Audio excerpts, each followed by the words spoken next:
Capítulo 5, Lição 4. A história dos impostos e o poder da sociedade anônima. Lembro-me de ter ouvido na escola a história de Robin Hood. Meu professor pensava que fosse uma maravilhosa história de um herói romântico tipo Kevin Costner, que roubava dos ricos para dar aos pobres. Meu pai rico não via Robin Hood como um herói. Ele o chamava de bandido. Robin Hood pode ter desaparecido há muito tempo, mas seus seguidores perduraram. Quantas vezes ouço as pessoas dizerem: por que os ricos não pagam por isso? Ou, os ricos deveriam pagar mais impostos para atender a pobreza. Essa ideia de Robin Hood, ou de tirar dos ricos para dar aos pobres, é que provoca os maiores sofrimentos para os pobres e para a classe média. Razão pela qual a classe média paga impostos tão pesados está no ideal de Robin Hood. Na verdade, os ricos não são tributados. É a classe média que paga pelos pobres, especialmente a classe média alta instruída.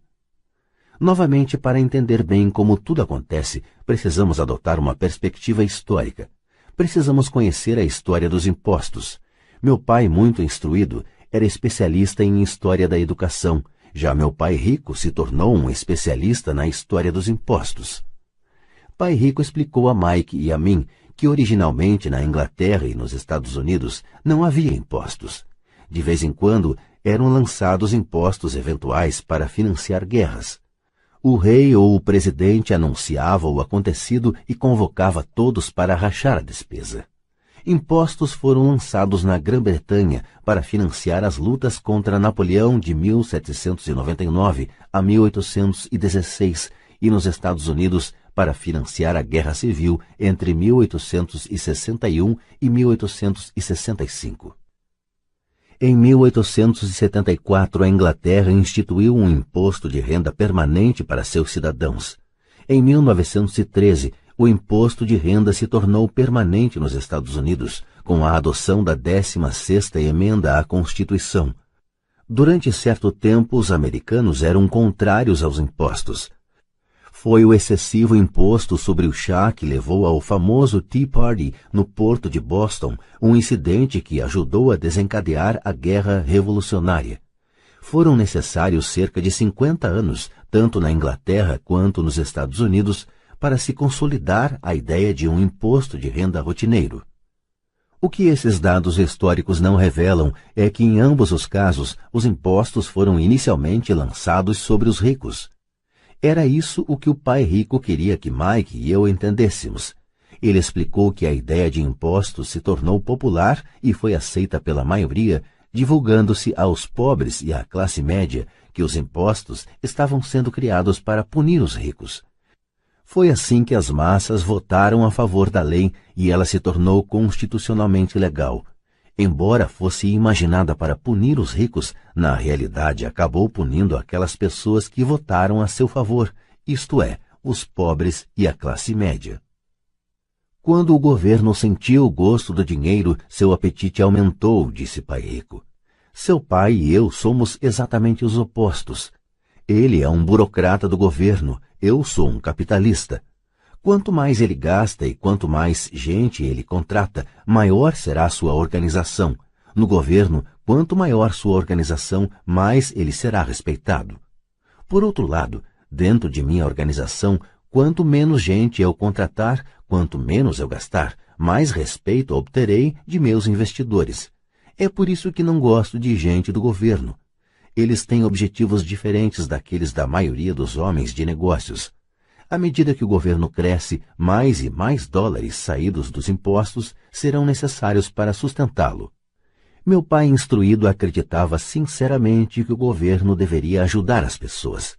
Gostava de John F. Kennedy e especialmente da ideia do Corpo da Paz. Gostava tanto dessa ideia que ele e mamãe trabalharam para o Corpo da Paz, treinando voluntários para a Malásia, Tailândia e Filipinas. Ele sempre lutava por doações adicionais e aumentos no orçamento de modo que pudesse contratar mais gente, tanto no seu cargo no Departamento de Educação quanto no Corpo da Paz. Essa era sua função. Desde meus 10 anos de idade, ouvia meu pai rico dizer que os funcionários do governo eram um bando de ladrões preguiçosos e meu pai pobre falava que os ricos eram bandidos gananciosos, que deveriam ser obrigados a pagar mais impostos. Ambos os lados tinham argumentos válidos. Era difícil trabalhar para um dos maiores capitalistas da cidade e chegar à casa onde o pai era um destacado líder do governo. Não era fácil saber em quem acreditar. Contudo, quando você estuda a história dos impostos, aparece uma perspectiva interessante. Como já disse, a aprovação dos impostos só foi possível porque as massas acreditavam na teoria Robin Hood da economia, que era tirar dos ricos para distribuir aos demais. O problema é que o apetite do governo por dinheiro era tão grande que logo os impostos precisaram ser lançados sobre a classe média e daí ir descendo. Os ricos, por outro lado, viram nisso uma oportunidade. Eles não jogam pelas mesmas regras. Como já disse, os ricos já sabiam sobre as sociedades anônimas que se tornaram populares na época das navegações. Os ricos criaram a sociedade anônima como veículo para limitar o risco dos ativos a cada viagem. Os ricos colocavam seu dinheiro em uma sociedade anônima para financiar a viagem. A sociedade anônima então contratava uma tripulação para ir ao novo mundo em busca de tesouros. Se a embarcação se perdesse, a tripulação perdia a vida, mas a perda para os ricos se limitava apenas ao dinheiro investido em cada viagem. É o reconhecimento do poder da estrutura legal da sociedade anônima que dá aos ricos uma grande vantagem sobre os pobres e a classe média. Tendo dois pais a me ensinar, um socialista e outro capitalista, rapidamente percebi que a filosofia dos capitalistas tinha mais sentido financeiro para mim. Tinha a impressão de que os socialistas, em última análise, puniam a si próprios em decorrência de sua falta de instrução financeira. Não importa o que inventasse a turma do tire dos ricos, os ricos sempre encontravam uma forma de passá-la para trás. E desta forma, os impostos acabaram onerando a classe média. Os ricos passaram para trás os intelectuais somente porque aqueles entendiam o poder do dinheiro, um tema não abordado pela escola. Como os ricos passaram para trás os intelectuais? Quando o imposto, tire dos ricos, foi implementado, o dinheiro começou a fluir para os cofres do governo. Inicialmente as pessoas ficaram felizes. O dinheiro foi repassado para os funcionários do governo e para os ricos. Foi para os funcionários na forma de empregos e aposentadorias. Foi para os ricos quando as empresas receberam contratos do governo. O governo se tornou uma grande fonte de dinheiro, mas o problema era a administração fiscal desses recursos. Na verdade, não havia recirculação. Em outras palavras, a política do governo, se você fosse um burocrata estatal, era evitar ter excesso de dinheiro. Se não conseguisse gastar a verba recebida, você se arriscava a perdê-la no próximo orçamento. Certamente não haveria reconhecimento para você se fosse eficiente. Os homens de negócios, por outro lado, são recompensados pelo dinheiro que sobra e são reconhecidos por sua eficiência. À medida que este ciclo de despesas públicas crescentes continuava, a demanda por dinheiro aumentava e a ideia de tire dos ricos se ajustava agora para incluir níveis de renda mais baixos, chegando aos que tinham votado em favor dos impostos, os pobres e a classe média. Os verdadeiros capitalistas aplicavam seus conhecimentos financeiros para simplesmente encontrar uma maneira de escapar. Eles se voltaram para a proteção de uma sociedade anônima. Uma sociedade anônima protege os ricos. Mas o que muita gente desconhece é que uma sociedade anônima não é algo concreto, no sentido literal do termo. Uma sociedade anônima é simplesmente uma pasta de arquivo com alguns documentos legais que descansa no escritório de um advogado e está registrada em um órgão público. Não é um edifício com o nome de uma empresa, não é uma fábrica ou um grupo de pessoas. Uma sociedade anônima é simplesmente um documento legal que cria um corpo jurídico sem alma. A fortuna dos ricos estava novamente protegida. Mais uma vez, as sociedades anônimas se tornaram populares depois que as leis do imposto de renda permanente foram aprovadas, porque a alíquota do imposto de renda sobre as sociedades anônimas era menor do que as vigentes sobre as pessoas físicas. Além disso, como foi mostrado anteriormente, certas despesas poderiam ser descontadas da renda tributável da sociedade anônima. Esta guerra entre os que têm e os que não têm se mantém há centenas de anos. É a turma do tire dos ricos contra os ricos. A batalha é travada sempre que são discutidas leis e continuará sempre. O problema é que as pessoas que perdem não têm informação. Se elas entendessem a maneira como os ricos jogam, também poderiam jogar. Então estariam a caminho de sua independência financeira. É por isso que me arrepio toda vez que ouço um pai aconselhar seu filho a estudar para poder conseguir um bom emprego seguro. Um empregado com um emprego bom e seguro não tem escapatória. O americano comum de hoje trabalha de 5 a 6 meses para o governo antes de ter conseguido o suficiente para pagar seus impostos. Em minha opinião, isso é tempo demais. Quanto mais arduamente você trabalha, tanto mais você paga ao governo. É por isso que acredito que a ideia de tire dos ricos acaba sendo um tiro pela culatra para aqueles que a votaram. Toda vez que as pessoas tentam punir os ricos, estes não apenas não obedecem, como reagem. Eles têm o dinheiro, o poder e a intenção de mudar as coisas. Não ficam sentados e pagam voluntariamente mais impostos. Ao contrário, buscam maneiras de minimizar sua carga tributária. Contratam advogados e contadores competentes e convencem os políticos a mudar as leis ou a criar artifícios legais. Eles têm os recursos para fazer mudanças. O Código Tributário dos Estados Unidos também oferece outras formas de elidir os impostos. Muitos desses instrumentos estão à disposição de qualquer um, mas são em geral os ricos que tiram proveito deles porque cuidam de seus negócios. Por exemplo, 1031 é um jargão para a seção 1031 do Código da Receita Federal que permite a um vendedor adiar o pagamento dos impostos sobre o ganho de capital resultante da venda de um imóvel se este for trocado por um imóvel mais caro. Se você continuar aumentando seu patrimônio mediante a troca de imóveis, seus ganhos não serão tributados enquanto você não liquidar a transação.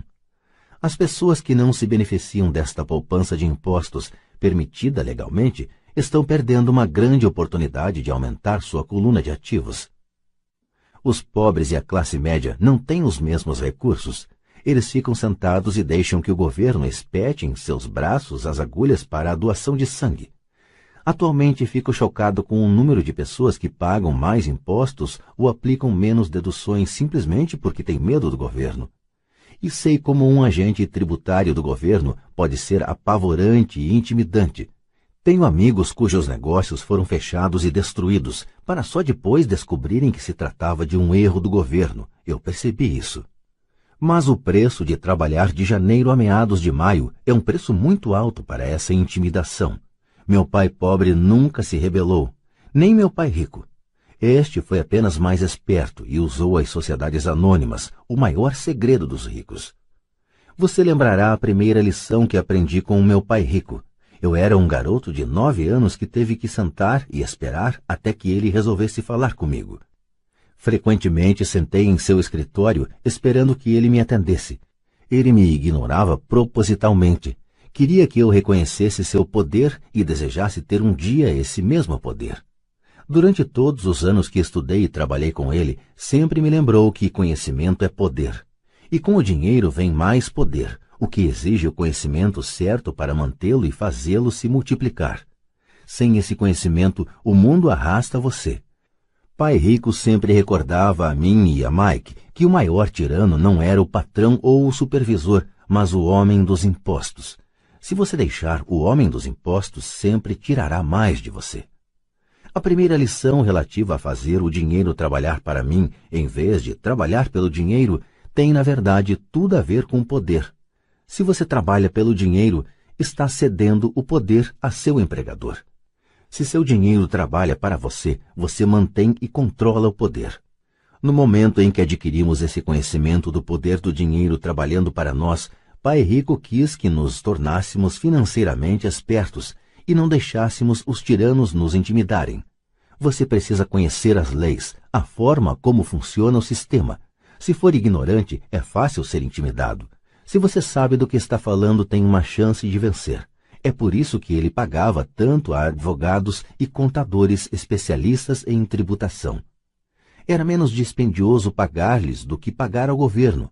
A melhor lição que me deu e que apliquei a maior parte de minha vida é: seja esperto e você não será oprimido. Ele conhecia a lei porque era um cidadão respeitador das leis. Se você sabe que está certo, você não terá receio de se defender, mesmo se você estiver indo contra Robin Hood e seu bando. Meu pai instruído sempre me incentivou a conseguir um bom emprego em uma grande empresa. Ele falava das vantagens de subir na hierarquia empresarial. Ele não entendia que, dependendo apenas do contra-cheque de um patrão, eu seria uma vaca dócil pronta a ser ordenhada. Quando contei a meu pai rico o conselho de pai pobre, ele deu uma risadinha. Por que não ser dono da hierarquia? Foi tudo o que disse. Eu era garoto e não entendia o que meu pai rico queria dizer com tornar-me dono de minha empresa. Era uma ideia que parecia impossível e assustadora. Embora a ideia me empolgasse, minha juventude não me permitia vislumbrar a possibilidade de que adultos trabalhassem algum dia para uma empresa da qual eu era o dono. O importante é que, se não fosse por meu pai rico, eu teria provavelmente seguido o conselho de meu pai instruído. Foi apenas a lembrança ocasional de meu pai rico que manteve viva a ideia de eu vir a ter minha própria empresa e me fez seguir um caminho diferente. Quando eu já estava com 15 ou 16 anos, sabia que não podia continuar a trajetória que meu pai instruído recomendava. Não tinha ideia de como fazer, mas estava disposto a não seguir na direção em que a maioria de meus colegas se encaminhava. Essa decisão mudou minha vida. Não foi antes de eu chegar aos 20 e poucos anos que o conselho de meu pai rico começou a fazer sentido. Tinha saído da Marinha e estava trabalhando na Xerox. Ganhava muito bem, mas cada vez que olhava para o contra-cheque me sentia desapontado. As deduções eram tão grandes e quanto mais eu trabalhava, maiores elas eram. Na medida em que eu era bem-sucedido, meus chefes falavam de promoções e aumentos. Era lisonjeador, mas podia ouvir pai rico sussurrando em meu ouvido: para quem você está trabalhando? Quem você está enriquecendo? Em 1974, ainda estava na Xerox, criei minha primeira sociedade anônima e comecei a cuidar de meu negócio. Já havia alguns ativos em minha coluna de ativos, mas agora estava determinado a focar um mercado maior. Esses contra-cheques cheios de deduções justificavam todos os conselhos que pai rico me dera ao longo dos anos. Via o futuro que me aguardava se seguisse o conselho de meu pai instruído. Muitos empregadores temem aconselhar seus empregados a cuidar de seus próprios negócios. Estou certo de que isso pode valer para certas pessoas. Mas em meu caso, a atenção dada aos meus negócios, ao aumento de ativos, tornou-me um empregado melhor. Agora eu tinha um objetivo.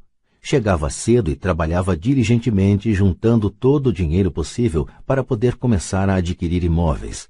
O Havaí estava começando a crescer e havia fortunas a serem feitas. Quanto mais eu percebia os estágios iniciais da expansão, mais máquinas Xerox eu vendia. Quantas mais vendia, mais dinheiro ganhava e, naturalmente, mais deduções apareciam em meu contra-cheque. Era inspirador. Estava tão ansioso para fugir da armadilha que eu trabalhava mais e não menos.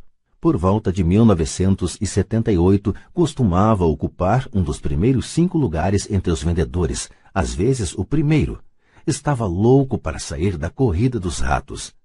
Em menos de 3 anos, eu estava faturando mais em minha pequena empresa, uma companhia imobiliária, do que na Xerox. E o dinheiro que ganhava na minha coluna de ativos, minha companhia imobiliária, era dinheiro que trabalhava para mim. Não era eu batendo em portas para vender copiadoras. O conselho de meu pai rico fazia mais sentido. Logo, o fluxo de caixa de minhas propriedades permitiu que minha empresa comprasse meu primeiro Porsche. Meus colegas vendedores da Xerox pensavam que eu estava gastando minhas comissões. Não estava. Estava gastando minhas comissões em ativos.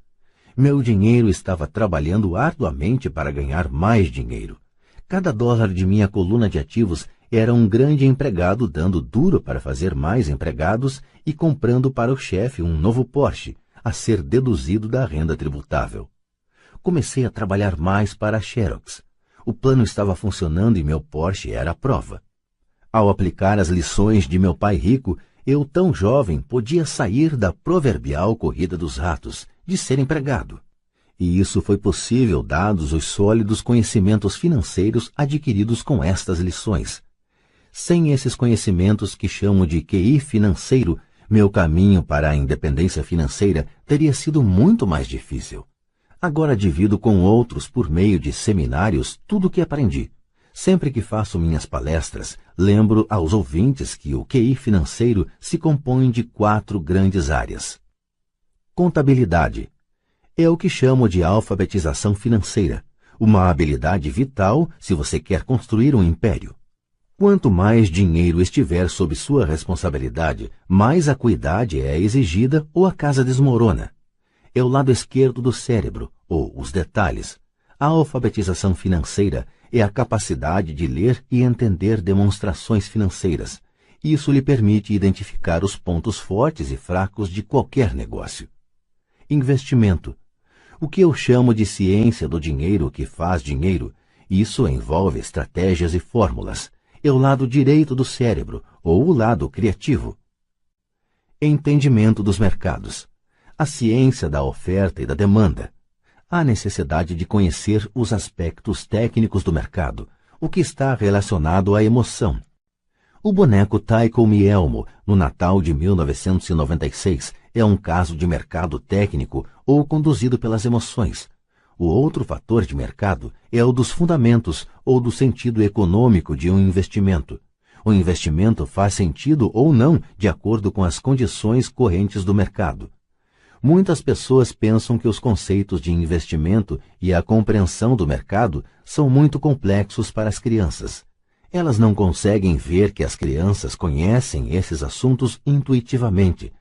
Para aqueles que não estão familiarizados com o boneco Elmo, esse era o personagem de Vila Sésamo que estava povoando o sonho das crianças antes do Natal. A maioria das crianças queria um e o colocava em primeiro lugar em sua lista de presentes. Muitos pais se perguntavam se a empresa estava retendo intencionalmente o produto fora do mercado, enquanto o continuava anunciando nas vésperas do Natal. Desencadeou-se um pânico em função da grande demanda e da oferta escassa. Sem encontrar bonecos à venda nas lojas, especuladores viram uma oportunidade de fazer pequenas fortunas à custa de pais desesperados. Os infelizes pais que não acharam o boneco foram forçados a comprar outros brinquedos. A incrível popularidade do boneco Elmo não fazia sentido para mim, mas serve como um excelente exemplo econômico de oferta e demanda. O mesmo pode ser dito dos mercados de ações, títulos, imóveis e cartões de beisebol. Lei. Por exemplo, utilizando uma sociedade anônima com os artifícios técnicos contábeis, o investimento e os mercados podem permitir um crescimento explosivo. Uma pessoa com o conhecimento das vantagens tributárias e a proteção oferecida por uma sociedade anônima pode enriquecer muito mais rapidamente do que alguém que é simples empregado ou proprietário único de uma empresa. É como a diferença entre andar e voar. A diferença é muito profunda quando se trata de riqueza a longo prazo. 1. Vantagens tributárias. Uma sociedade anônima pode fazer muitas coisas que a pessoa física não pode, como pagar despesas antes de pagar impostos. Isto é uma especialização muito empolgante, mas não necessária, a menos que você tenha grandes ativos ou uma empresa. Os empregados ganham e o imposto é descontado na fonte. Assim, eles têm que tentar sobreviver com o que sobra. Uma sociedade anônima fatura, gasta tudo o que pode e paga imposto sobre o que sobra. É uma das principais brechas tributárias de que se valem os ricos. É fácil constituí-las e não são dispendiosas se seus próprios investimentos geram um bom fluxo de caixa. Por exemplo, se você é dono de sua sociedade anônima, suas férias podem ser reuniões do conselho no Havaí. Prestações de carros, seguros, concertos são despesas da sociedade. A mensalidade da academia de ginástica é uma despesa da sociedade. A maioria das refeições em restaurante pode ser considerada como despesa, e assim por diante. Mas faça-o legalmente antes de pagar o imposto. 2. Proteção contra processos judiciais. Vivemos em uma sociedade litigiosa. Todos querem uma parte de seu dinheiro. Os ricos escondem boa parte de sua fortuna por meio de sociedades anônimas e fundos fiduciários para proteger seus ativos dos credores. Quando alguém processa uma pessoa rica, depara-se frequentemente com camadas de proteção legal e descobre, finalmente, que a pessoa rica não possui, de fato, nada. Os ricos controlam tudo, mas não possuem nada. Os pobres e a classe média tentam ser donos de tudo e o perdem para o governo ou para outros cidadãos que gostam de processar os ricos. Eles aprenderam com a história de Robin Hood: tire dos ricos, dê aos pobres. Não é o objetivo deste livro entrar nos detalhes da propriedade de uma sociedade anônima. Mas se você possui qualquer tipo de ativo legítimo, eu sugeriria que você pensasse o mais rápido possível em saber mais a respeito dos benefícios e da proteção oferecidos por uma sociedade anônima. Há muitos livros sobre o assunto que lhe mostrarão até os passos necessários para formar uma sociedade anônima. Um livro em especial, Think and Grow Rich, oferece conhecimentos importantes sobre o assunto. O QI financeiro é, na verdade, a sinergia de várias habilidades e talentos, mas eu diria que é uma combinação das 4 habilidades técnicas mencionadas anteriormente, o que constitui a inteligência financeira básica. Se você aspira a uma grande fortuna, é a combinação dessas habilidades que amplificará a sua inteligência financeira. Em resumo, os ricos com sociedades anônimas: 1.